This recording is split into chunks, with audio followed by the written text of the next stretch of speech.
Good evening বন্ধুরা, আমার YouTube চ্যানেলে তোমাদের সবাইকে স্বাগত। তোমরা সবাই জানো আমি কিছুদিন আগে একটা ইউটিউব চ্যানেল খুলেছিলাম। তো বন্ধুরা, প্রচণ্ড গরম পড়েছে, আর এই গরমে এখন তো সব স্কুলই বন্ধ হয়ে গেছে, তাই আমার মেয়ের স্কুলও বন্ধ হয়ে গেছে। আজকে আমি আর আমার হাজব্যান্ড মিলে চলে গেছিলাম আমার মেয়ের স্কুলে। মেয়ের কিছু জিনিসপত্র ছিল, কিছু খাতা, বই, একটা টুলসটা আমি দেখিয়ে দেবো, ভিডিওর লাস্টে আছে, তো সেইগুলোই আনতে চলে গেছিলাম। তো এখন আমি মেয়েকে ছাড়তে যাচ্ছি আমার শ্বশুর শাশুড়ির বাড়িতে, মানে আমরা আগে যে বাড়িতে থাকতাম, এখন যেহেতু নতুন একটা বাড়ি করা হয়েছে সেখানে থাকি। ও দেখো খুব খুশি, ছুটে ছুটে ছুটে ছুটে ছুটে ছুটে চলে যাচ্ছে। মানে সত্যি কথা, আমার মেয়ে এত ভালো যে আমরা বাইরে কোথাও গেল, ধরো movie date, dinner date, lunch date, ও কিন্তু যেতে চায় না। ও শুধু মাম্মাম হলো ওর ঠাকুমা, মাম্মাম দাদাই থাকলেই হবে। তো মাম্মাম দাদার কাছে দিয়ে আমি এখন চলে যাব। এটা আমার শ্বশুরমশাই এলো, শ্বশুরমশাইকে কিছু ওষুধ আর জামাকাপড় দিলাম, জ্বরের ওষুধ, ওর কিছুদিন আগে জ্বর হয়েছিল, তোমরা দেখেছিলে।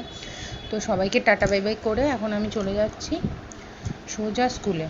মজা হচ্ছে, যেহেতু আমার আর আমার হাজব্যান্ডের বেরোনোর সেরকম সময়, তো আমার বেসিক্যালি খুব মজা হচ্ছে, তো যাচ্ছি, খুব মজা হচ্ছে। হাম দোনো দো প্রেমী দুনিয়া ছোড় চলে।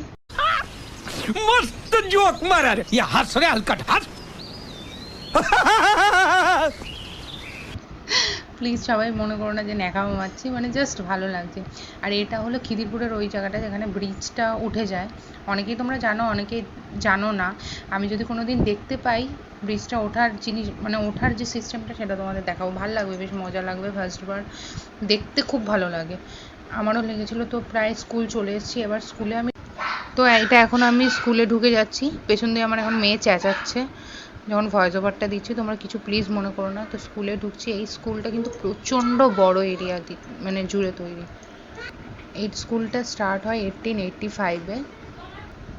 এটা মানে প্রায় বুঝতেই পারছো তোমরা, ইংল্যান্ড, মানে যখন ইংরেজরা এখানে ছিল তখনই তৈরি হয়েছে।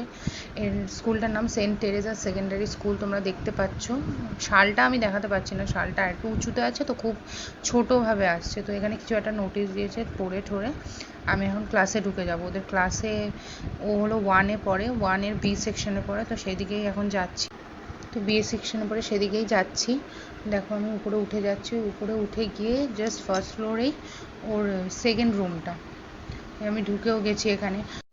তো এখানে ঢুকে এখন আমি তোমাদের দেখাচ্ছি যে টুলটা মানে নেওয়ার ছিল, সেই টুলটা আমি নিতে এসেছি অত দূর থেকে, এত কষ্ট করে। এই যে এইটা মানে জাস্ট একটা খেলনার জিনিস। অ্যাবেকাস একটা ক্লাস হয় ওদের, মানে এক্সট্রা ক্লাস। অ্যাবেকাস তো তোমরা অনেকেই জানো, অনেকে বাচ্চাদের পড়িয়েওছো। তো সেখানে আমি তো কোনো দিন পড়াইনি, ওর ফার্স্ট স্কুল দিয়ে স্টার্ট হয়েছে, মানে কোনো প্রি স্কুল আমি ওকে দিইনি। তো সেই অ্যাবেকাস ক্লাসটা এখানে একটা নতুন অ্যাড করেছে, এবং তার জন্য টাকাও নিচ্ছে, মানে ওই আর কি, ইংলিশ মিডিয়ামে যেরকম হয়, যেরকমভাবে খরচা করানো যায় আর। তো এটা এক্সট্রা একটা ক্লাস আর এক্সট্রা একটা টুলস, এর জন্য মানে ফালতু এখন এখানে আসা এত গরমের মধ্যে। যদিও সেদিন রোদটা একটু কমই ছিল, তো তাও ঠিক আছে। এটা ম্যাম, আমার মেয়ের স্কুলের ম্যাম। তো এখন এইসব হয়ে গেছে, এবার বাড়ি ফেরার পালা। জাস্ট কখন বাড়ি গিয়ে আমি আমার মেয়েকে দেখবো, যেহেতু শরীরটা খারাপ,